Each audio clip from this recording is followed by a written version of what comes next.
10 years ago, when I started my YouTube channel, it wasn't a whole lot of talk about traveling overseas, especially not for black men. There are a few people doing it, most notably Charles Tyler, who is now deceased.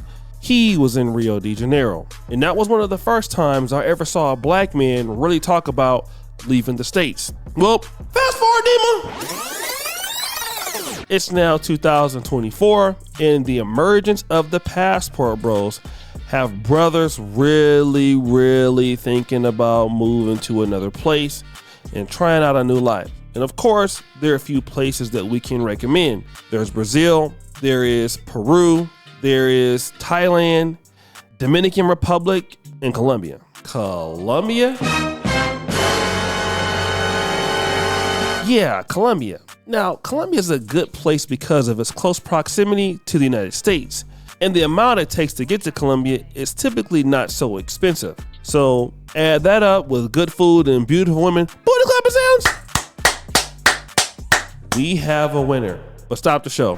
A lot of strange things have been going on in Colombia. A lot of brothers have been drugged with scopolamine.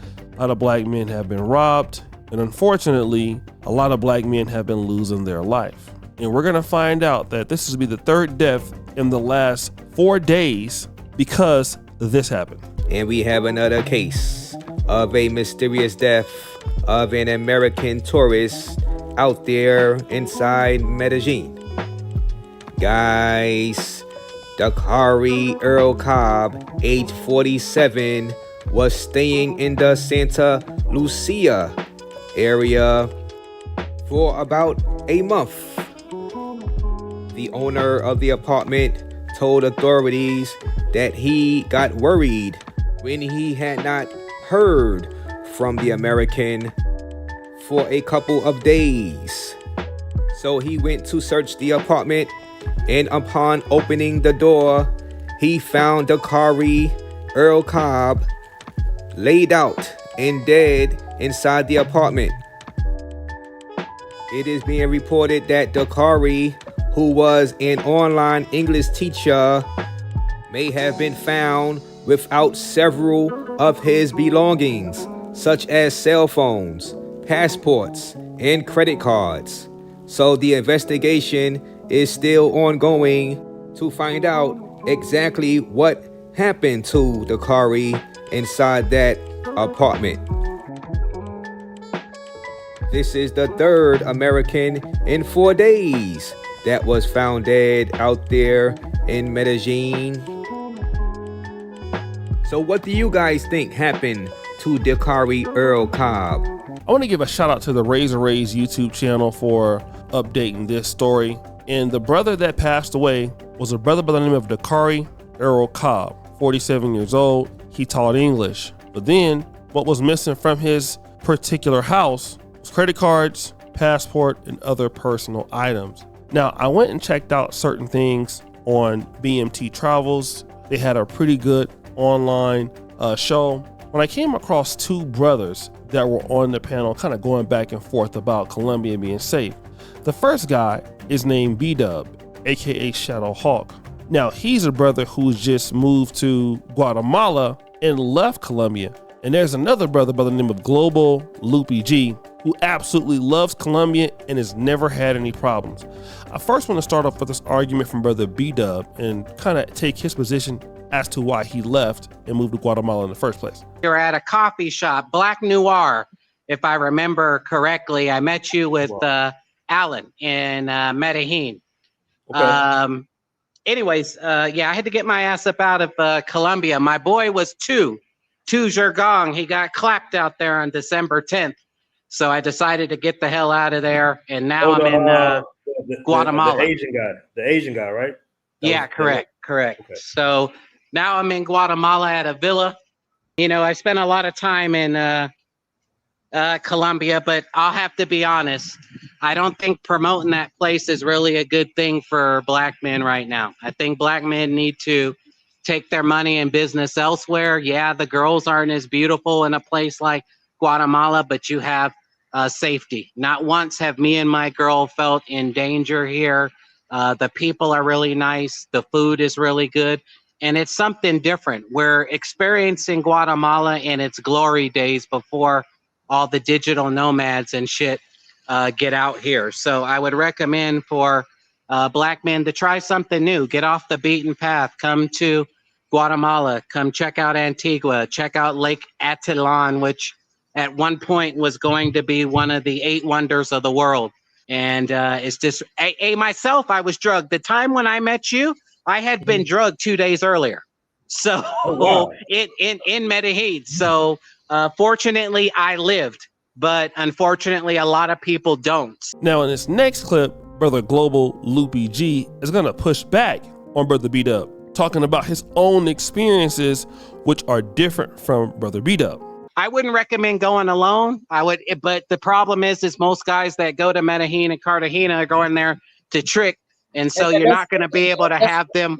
And that's why you're not responding to the right message. You're not responding to the right message. We're talking about my experience, and you getting on the panel to talk about my experience. So your message is off, because I'm talking about how safe I was and how warm the feeling felt for me in Colombia. So everybody's experiences is totally different. I got so much love and respect moving around Medellín, Colombia alone. Well, Brother B-Dub is going to respond to this in a very shocking way. I 100% concur with you. The overwhelming of my experience in Colombia has been an amazing time. But like I said, all it takes is one fool to mess the whole thing up. I'll give you an example. So I just left Colombia maybe about 3 months ago, right?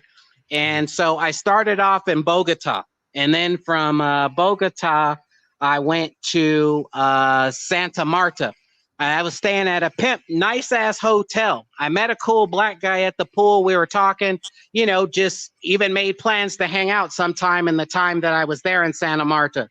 3 days later, when I'm leaving my hotel, I noticed there's 20 police officers in my lobby. And I asked the girls, what the hell is on? They're like, that black guy that you met at the hotel, somebody killed him. So it's shit like that, where just because your experience is good doesn't mean that you can't be coming home in a taxi and the taxi driver sets you up. Or somebody is just mad. Maybe they're unemployed and they see that you're American and that you make more money than them in a month, and they'll probably make in 2 years, and they decide to clap you. You know what I'm saying? You have to be putting that narrative out there. Well, I mean, there's places you can go to put yourself out of danger. For example, I noticed none of the black people on the black travel blogs promote Poland, promote Germany, promote France, promote Spain, promote Portugal, promote Greece, promote Turkey. It's all these places where the tickets are $200-$300 round trip. Well, if you can buy a ticket for $200-$300 round trip, the odds are you're giving up your safety. But if it costs you at minimum $1,000 in coach to get to a place, that means more than likely law enforcement is going to be on point. You don't believe me? Take your to Lisbon, Portugal, and walk around at night 2-3 in the morning. I bet you will not feel any danger for your life. You don't need to operate different. You don't need to change how you dress. You don't need to change the way you talk. You can do whatever the you want to do in Lisbon 2-3 in the morning. That's all I'm saying. So you see, he moved to Guatemala because, man, think about this. He had plans with somebody. He met another black guy from America, and they were going to go out and hang out. Comes home the next day, there are 20 police officers in the home or in the apartment complex, and he's asking, like, what happened? Well, you want to know what happened? I'll tell you what happened.